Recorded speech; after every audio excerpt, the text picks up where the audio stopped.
Hopefully, y'all starting your day off right, or depending on your time zone where you're at, because people are in the lives from all over. I'm noticing literally we got people from Australia and different parts of Europe and South America. There goes Randy Sanchez in the building. What's going on? Um, but yeah, man. Hopefully, your week is starting off positive and true. Um, Hopefully, you're centering your thoughts and knowing that hey, there might be an obstacle or two. There might be a hurdle this week, but I can get through it. I've been undefeated every single other obstacle that's came my way, every single worst day of my life I've ever faced. So, hey, if your week's starting off a little, rest in that. You're undefeated, man. Just keep going. Hit the week right, man. Make progress. For anybody that's got people that are incarcerated, justice impacted people, anybody that may have somebody going into the courtroom this morning, man, always wanting to take the time out early in the morning, for me at least. Prayers to the families, prayers to the individuals that are going into the courtrooms, prayers for the judges, the prosecutors, the attorneys, everybody. You know what I'm saying? Not just, man, anybody that's a part of the process. Because nowadays, man, the truth of the matter, and this is. So I was having a conversation with somebody, and they were like, "Bro, what do you think about defunding police and all that?" And I was like, "Honestly, I don't know enough about the topic to really expound on it, but in brief, I feel like we need certain positions, but we need the right people." A scary thought, right? When you look at the state of everything that's going on right now in the country, has been going on, you know what I'm saying, with police brutality, etc. Did you know that it took longer for me? Good morning, good morning. Did you know that it took longer for me to get my barber's license while I was in prison than it does for a police officer to become a police officer? Think about that for a second. If you're gonna stick around, tap the screen, like the live, let people know we are in the building this morning. We drinking coffee, answering questions, talking about how it takes longer to get your barber certification than it does to train to become a police officer. Hey, Thick Once, I appreciate that love. I just sent you that follow back. To all my gifters, I definitely try to send y'all the follow request right there on the spot. Thank you so much, Thick Once. I really do appreciate that. But yeah, that's a reality. People don't know. OMG, it's Katie. Thank you for the heart. Me and Thick Once just sent me 4,517 roses this morning. Thank you so much, guys. I appreciate it. But yeah, I get up here, I run my mouth. Some of it, like Beyonce, facts, all the roses. I get up here. Some of it is emotion based because when I see things like the Sonia Massey thing, how can I not be emotional?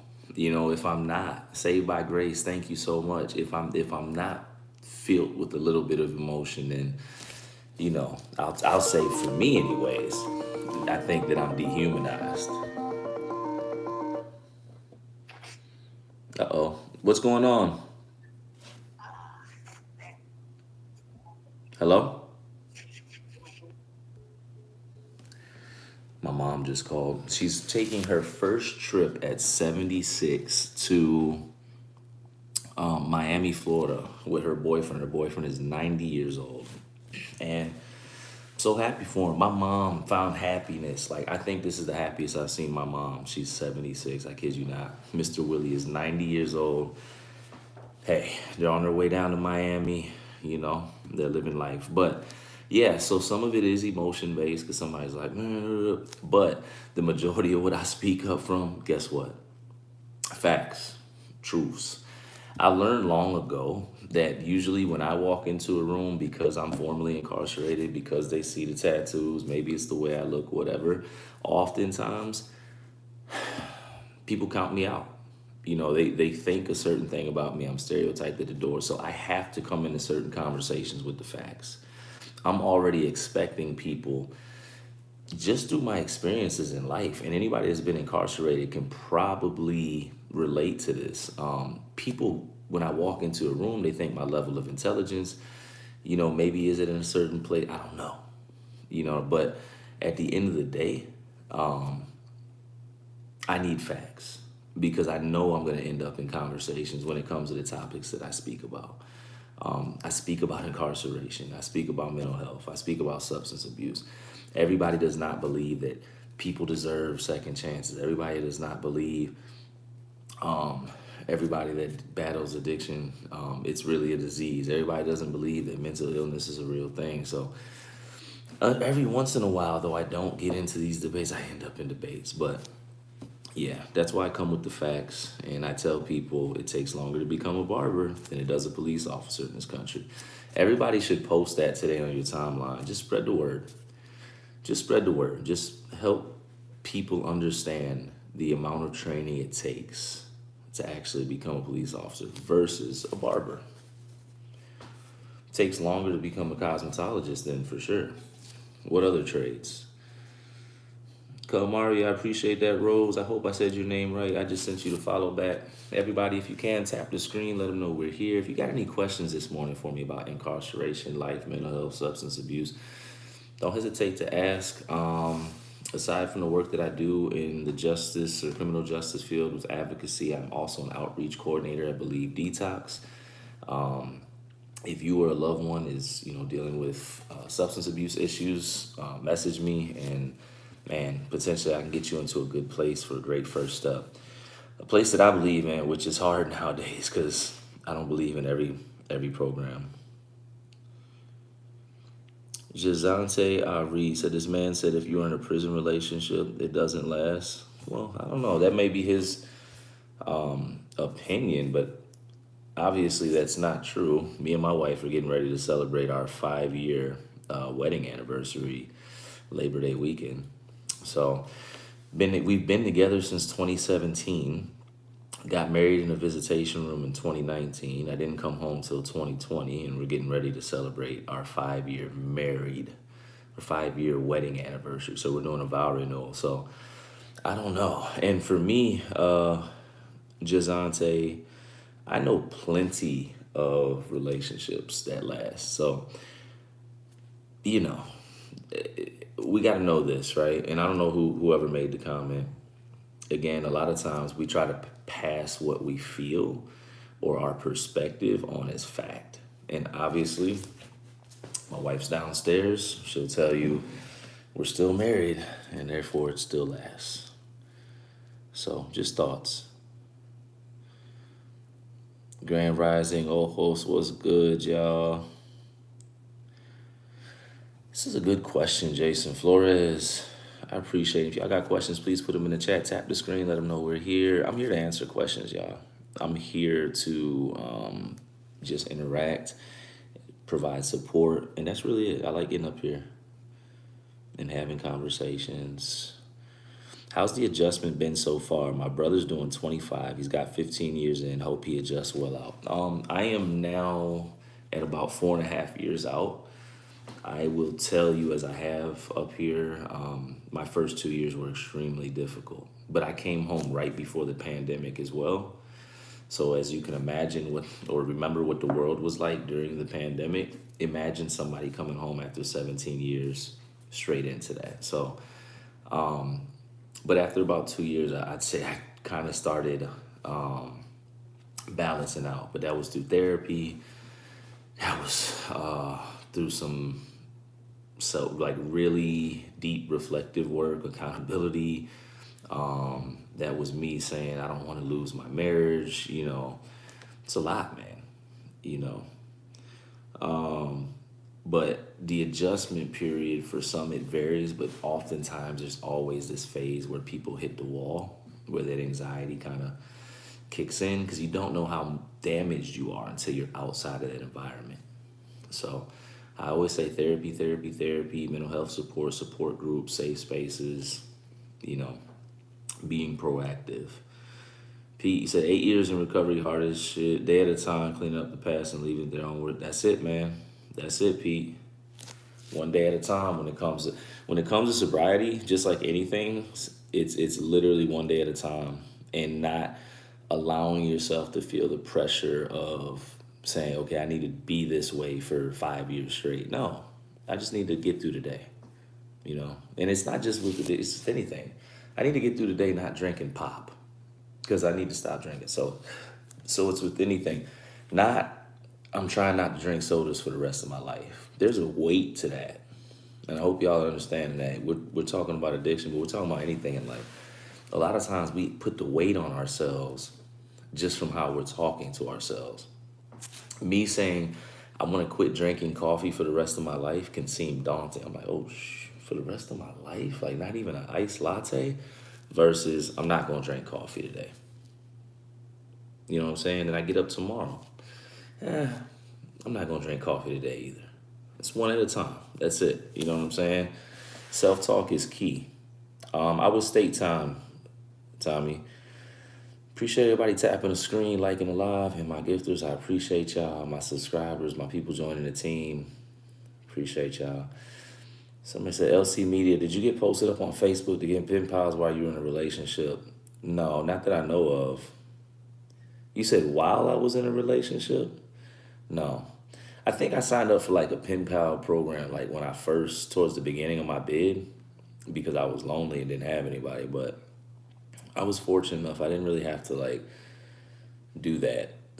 I was in a 6-year relationship with somebody that's a friend of mine to this day. She was a kitchen supervisor. We met obviously while I was incarcerated. I was working in staff dining, and we were in a relationship for 6 years. And then that didn't work out.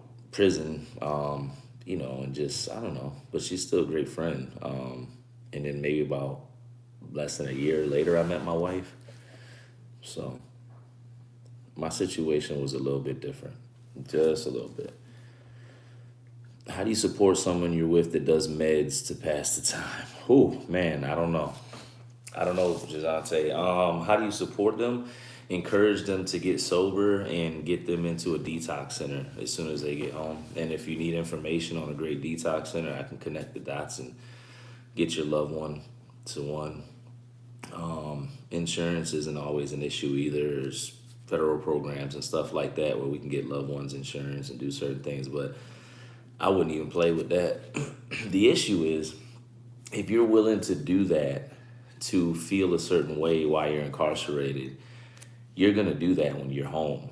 Because in there, you're sneaking around. You got to jump through hoops. Out here, you ain't got to do nothing but walk down the street, sit in your house. So just being 100, like, I'm just going to say self-preservation is key. Be mindful of who you're in a relationship with and never date the expectation. I'm going to say that one more time because everybody can use this. That may be dating or whatever. Never date the expectation. Don't marry the expectation for sure, but don't date the expectation. Date who that person is. Date who they are in that moment. Because when you date an expectation, you're saying to yourself, they're going to change. There's no guarantee they're going to change. And if you're asking me, because you're up here on my platform, and I'm always going to be transparent, every single person I've seen that was doing that, what you said, came home and got way worse. I've seen people come home and within 3 days OD and were no longer alive. I've seen people come home, relapse, go back. I've seen people, man, you don't want to play with that. So encourage him to not do that. That'll be your best move first and foremost. If you need any additional information, message me. I'll see if I can connect some dots for sure. No problem, Jason. What is your advice for someone who had substance abuse problem that went to prison for the first time? Get treatment. Get treatment in place. Make sure an individual has an opportunity to get treatment. Substance abuse typically is something that lingers around for an individual's whole life. That's why you hear people that have been 30 years sober talking about, I'm 30 years sober. They're still announcing their sobriety because it's a goal accomplished. Why is it a goal accomplished? Because it's not easy no more. So if you have the opportunity to get your loved one directly, you know what I'm saying, into a a detox center, a sober living home, some type of program that's going to, make sure they're, checking off the boxes or whatnot, then we need to do that. You know what I'm saying? Get them to that support.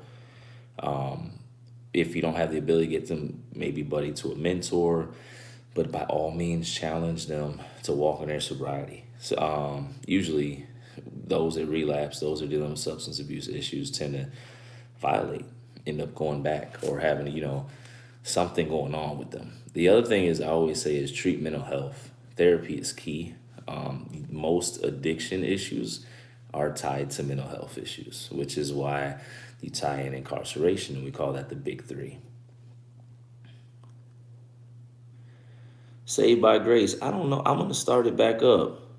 I was in there, but nobody ever really chatted in the subgroup on IG. So I was just waiting. But I'm gonna see if I can start another one up for sure.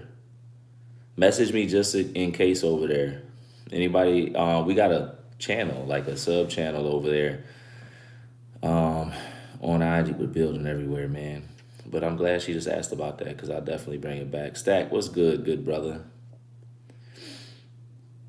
What was your favorite vacation spot within the prison? That's actually a good question. Favorite vacation spot? Man, just walk in the yard with my headphones on, or yeah, really that's it. I used to go run, man. My routine, I used to go first thing in the morning, like the first rec period, I'd go get my cardio in. And the rec yard was typically emptier. Guys were usually at work, school, whatever. Or on other camps, I wouldn't go to chow. I go to the rec yard instead because everybody be at chow, and I go out there and run. But yeah, I used to run every morning. When I say run, I used to run like an hour straight. Like, I ain't gonna say I was sprinting, but you throw the music on, you're in your zone and get that runner's high or whatever. For me, the fence is on the side of me. You know what I'm saying? I was locked in my zone, and later on that evening I go lift or whatever. So I'll be here. What's good brother? Oh man. Only time he's not doing that, to my knowledge, is when he's in segregation. Yeah, so if you have a loved one that's dealing with substance abuse issues while they're incarcerated, and the only time they're not doing that is when they're in segregation, what do you think could be the possible outcome when they have all of their freedom restored? That's the scary part.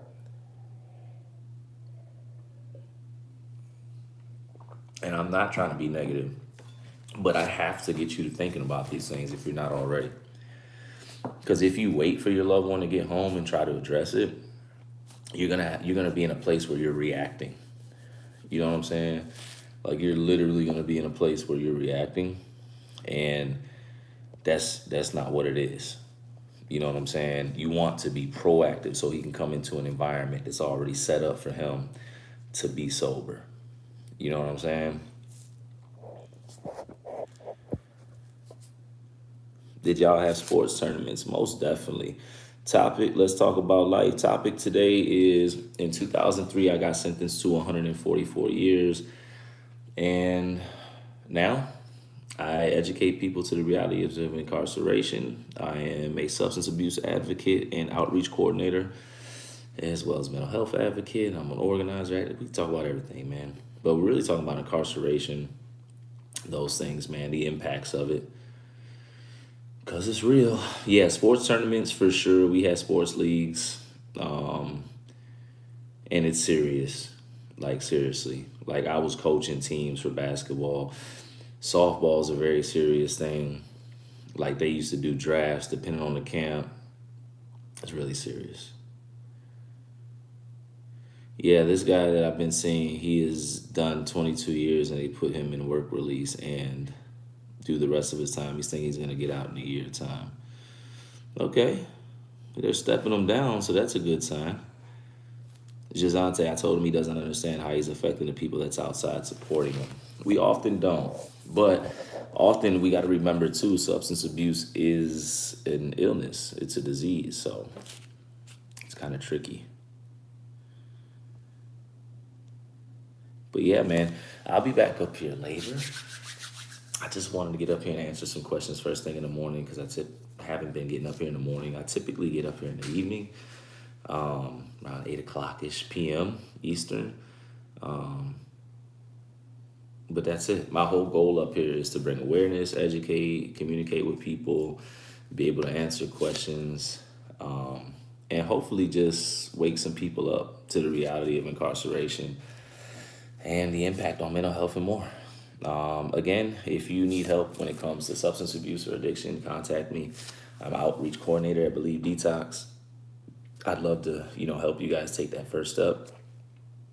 And if you have questions about incarceration, mental health, anything, maybe you're trying to navigate a certain situation, like you're just trying to, in regards to prison or the impacts of it or a loved one coming home, etc. Make sure you check out the content. And yeah, this is what it's all about. Florida said, Pop said, I'm asleep by 8 p.m. Me too, most of the time. I'll tell you what, right now, I'm trying to see what this hurricane gonna do. They say we got a hurricane coming, so we're gonna see what's going on, y'all. And I appreciate y'all. Make sure y'all tune into the content, like, follow, subscribe, spread the word. Definitely here building, and that's what's up. Somebody said, would you rather be buried alive or stranded at sea in a small boat with no supplies? Man, let's go stranded at sea, small boat, no supplies. Let's make it work. I don't know how, but we'll figure it out. I survived 17 years in prison. Peace.